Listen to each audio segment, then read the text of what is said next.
வணக்கம் குட்டீஸ். இன்னைக்கு நாம ஒரு புராண கதைய பார்க்க போறோம். ஆமாங்க, ராமாயணத்தை பத்தி தான் பார்க்க போறோம். வாங்க கதைக்குள்ள போலாம். ராமாயணம் பத்தி நான் எதுவுமே புதுசா உங்களுக்கு சொல்ல தேவையில்லை. ராமாயணம் நம்ம எல்லாருக்குமே தெரிஞ்சதுதான். ராமாயணம் ராமரை பத்தியது. தசரத மன்னனுக்கு 4 பசங்க. ராமன், லக்ஷ்மணன், பரதன், சத்ருகன்.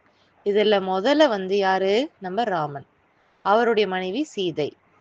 கைகேயின்ற ராமனுடைய சித்தி செய்த சூழ்ச்சியால ராமன் 14 வருடம் வனவாசம் போகிற மாதிரி ஆயிடுச்சு.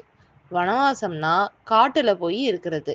நகரத்தை விட்டுட்டு காட்டுக்குள்ள போய் அவங்க வாழணும். அதுதான் வனவாசம். அந்த மாதிரி ராமன், சீதை, லக்ஷ்மணன் 3 பேரும் வனவாசம் போனாங்க. வனவாசத்தப்ப ராமன், சீதை, லக்ஷ்மணன் 3 பேரும் ஒரு குகையில தங்கி இருந்தாங்க. அப்ப சீதை வேடிக்கை பார்த்துக்கிட்டு இருந்தாங்களாம்.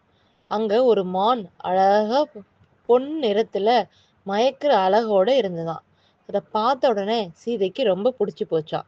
அவங்க தன் கணவனான ராமனிடம் தனக்கு அதை பிடித்து தருமாறு கேட்டாங்களாம். இதை கேட்ட உடனே ராமன், சரி நானும் பிடிச்சு தரேன் அப்படின்னு அதை பிடிக்க போனாராம். ஆனா இது ஒரு மாயை அப்படின்னு நம்ம லக்ஷ்மணனுக்கு தெரிஞ்சிருச்சாம். அதனால ராமன் கிட்ட, நீங்க போகாதீங்க அண்ணா அப்படின்னு சொன்னாராம். ஆனா ராமன் அதை கேட்கலையாம். அந்த மானுடைய அழகுல மயங்கின சீதை ராமனை போகுமாறு வற்புறுத்தினாங்களாம். அந்த மானை பிடிக்க ராமன் சென்றுட்டாராம். அந்த நேரம் பார்த்து எங்கிருந்தோ ராமன் கூச்சலிடுவது மாதிரி சத்தம் கேட்டுச்சான். ஆனா லக்ஷ்மணனுக்கு தெரிஞ்சுச்சான் அது ராமன் இல்லைன்னு. அவரும் சீதாதேவி கிட்ட சொன்னாங்களாம். ரொம்ப நேரம் ஆகியும் திருப்பி ராமன் வராததுனால சீதை லக்ஷ்மணனை போய் பார்த்துட்டு வர சொன்னாங்களாம். லக்ஷ்மணன், பயப்படாதீங்க, அண்ணா வந்துருவாரு அப்படின்னு சொன்னாராம். இருந்தாலும் சீதை அதை மறுத்துட்டாங்களாம். சரின்னு லக்ஷ்மணனும் ராமனை தேடி போனாராம். ஆனா ஒரு நிபந்தனை அப்படின்னு சொன்னாராம். லக்ஷ்மணன் ஒரு கோடு போட்டாரா. அந்த கோட்டை தாண்டி சீதை வரக்கூடாதுன்னு சொல்லிட்டாரா. இந்த கோடு தான் உங்களுக்கு பாதுகாப்பு. இந்த கோட்டை தாண்டி நீங்க வந்தா அது உங்களுக்கு ஆபத்தா இருக்கும் அப்படின்னு லக்ஷ்மணன் சொன்னாராம். சீதையும் சரி என்று கேட்டுக்கொண்டாராம். லக்ஷ்மணன் இந்த பக்கம் போன உடனே ஒரு முனிவர் சீதை கிட்ட தர்மம் கேட்டாராம்.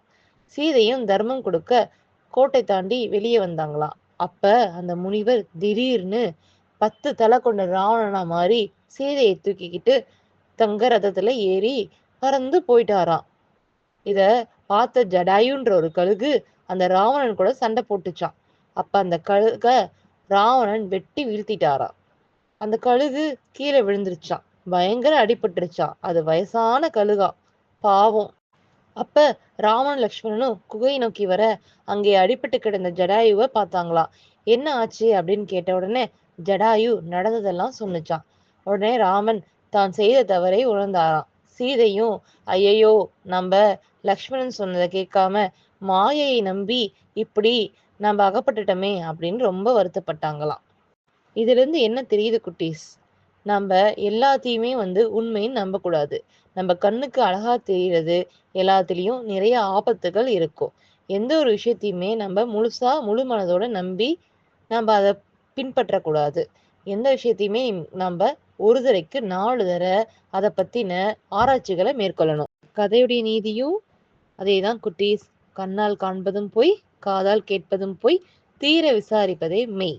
ஆமாங்க, தீர விசாரிப்பது, தீர ஆராய்வது, அதுதான் ஒரு பிரச்சனைக்கு முழு மனதான முடிவு.